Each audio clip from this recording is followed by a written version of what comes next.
Suasana malam di kota kecil itu cukup tenang. Hanya suara angin yang berdesir di antara pepohonan yang mengelilingi rumah kos. Namun, di dalam kamar kosku, sebuah perasaan aneh mulai merasuki. Semua dimulai ketika aku, Reza, seorang mahasiswa yang baru pindah ke kota ini untuk kuliah, memutuskan untuk tinggal di sebuah rumah kos yang terletak agak terpencil di pinggiran kota. Rumah kos ini tampaknya biasa saja, tidak ada yang mencurigakan, setidaknya saat aku pertama kali datang. Namun, semakin lama aku tinggal, semakin banyak kejadian-kejadian aneh yang mulai terjadi. Dan suatu malam, aku tidak bisa lagi mengabaikannya. Itu adalah malam yang aku tak akan pernah lupakan. Malam pertama, aku bertemu dengan sosok kuntilanak yang selama ini hanya aku dengar sebagai cerita urban. Setelah mengurus berbagai administrasi kampus, aku mulai mencari tempat tinggal. Aku tidak ingin tinggal di kos yang terlalu ramai karena aku lebih suka ketenangan untuk belajar. Aku menemukan sebuah rumah kos di pinggir kota, jauh dari hiruk-pikuk keramaian.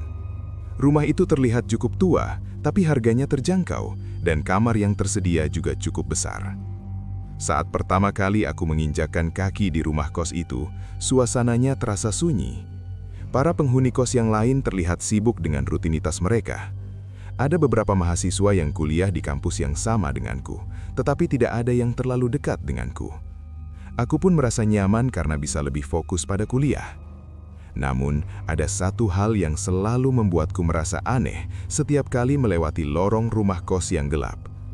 Lorong tersebut menuju kamar mandi dan dapur bersama.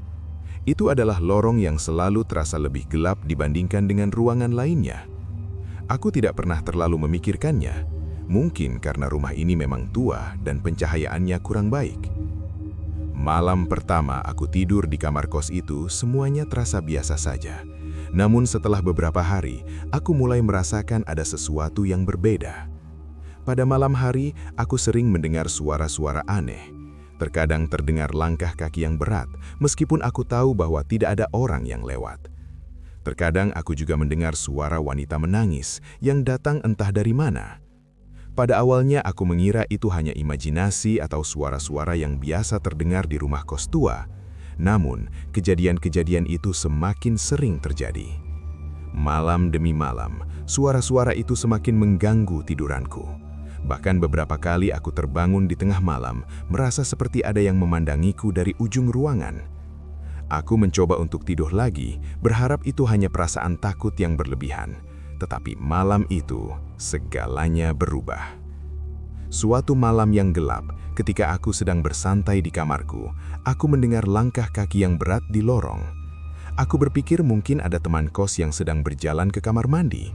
Tetapi suara langkah itu terdengar begitu dekat, bahkan terdengar seperti ada seseorang yang berdiri di depan pintu kamarku. Aku merasa cemas dan memutuskan untuk membuka pintu kamar.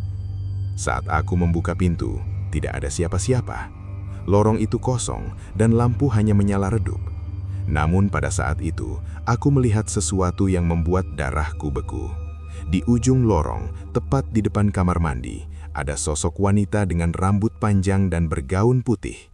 Wajahnya terbalut oleh rambutnya yang panjang, dan ia berdiri diam di sana, memandangku tanpa ekspresi. Aku tidak bisa bergerak, rasanya seperti waktu berhenti sejenak. Aku ingin berteriak, tetapi suara itu terjebak di tenggorokanku.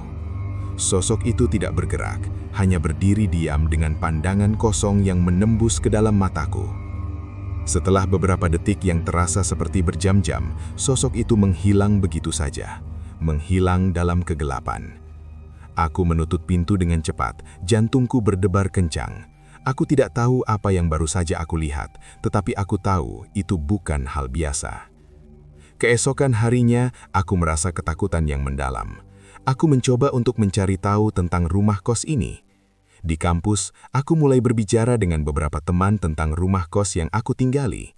Ternyata, beberapa teman sudah mendengar cerita yang serupa tentang gangguan yang terjadi di rumah kos ini.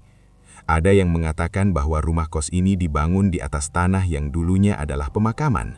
Ada pula yang bercerita tentang seorang wanita yang meninggal di sana beberapa tahun lalu. Aku mencari lebih dalam, dan akhirnya aku menemukan sebuah cerita yang membuat bulu kudukku merinding.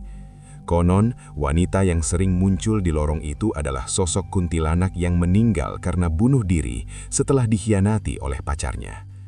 Kisah tragisnya mengikatnya pada tempat itu, dan arwahnya masih penasaran hingga sekarang.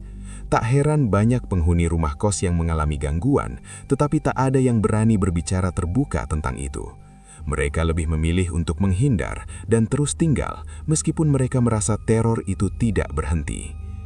Setelah mengetahui ini, aku merasa lebih takut, tetapi ada rasa penasaran yang lebih besar dalam diriku. Aku ingin tahu lebih banyak. Aku ingin tahu siapa sebenarnya wanita itu dan apa yang menyebabkan ia terjebak dalam rumah kos ini. Suatu malam, aku memutuskan untuk menyelidiki lebih dalam. Aku tidak tahu apa yang akan aku temui, tetapi aku merasa bahwa aku harus menghadapi rasa takut ini.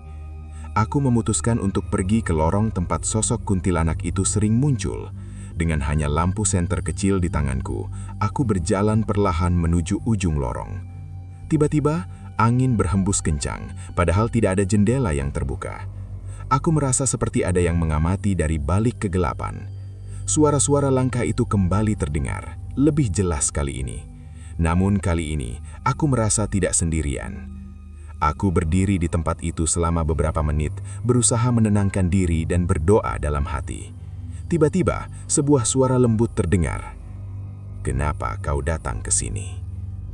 Aku menoleh dengan cepat, dan di sana berdiri sosok wanita yang sama, dengan rambut panjang yang menutupi wajahnya.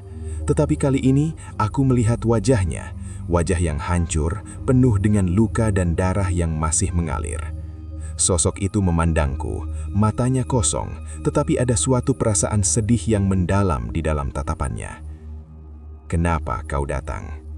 Apa yang kau inginkan?" Aku bertanya dengan suara parau, berusaha untuk tetap tenang. "Kenapa kau datang?" Suara itu terdengar sekali lagi, lebih lemah kali ini. "Aku tidak ingin tinggal di sini selamanya." Aku merasa ada sesuatu yang tidak bisa aku jelaskan. Aku tahu, sosok itu bukan sahaja hantu, dia adalah jiwa yang terluka, jiwa yang terjebak di antara dunia ini dan dunia lain. Setelah beberapa detik yang terasa sangat lama, sosok itu menghilang. Aku kembali ke kamarku dengan hati yang berat, tidak tahu harus bagaimana lagi. Yang aku tahu, rumah kos ini menyimpan banyak cerita yang belum terungkap. Namun aku tak bisa terus tinggal di tempat ini. Aku memutuskan untuk pindah dari rumah kos itu, namun aku tidak bisa melupakan apa yang aku alami. Setiap malam, suara-suara itu masih mengganggu pikiranku. Aku tahu bahwa ada banyak cerita yang tidak akan pernah terungkap di balik dinding-dinding tua itu. Namun aku berharap suatu hari jiwa yang terperangkap itu bisa mendapatkan ketenangan.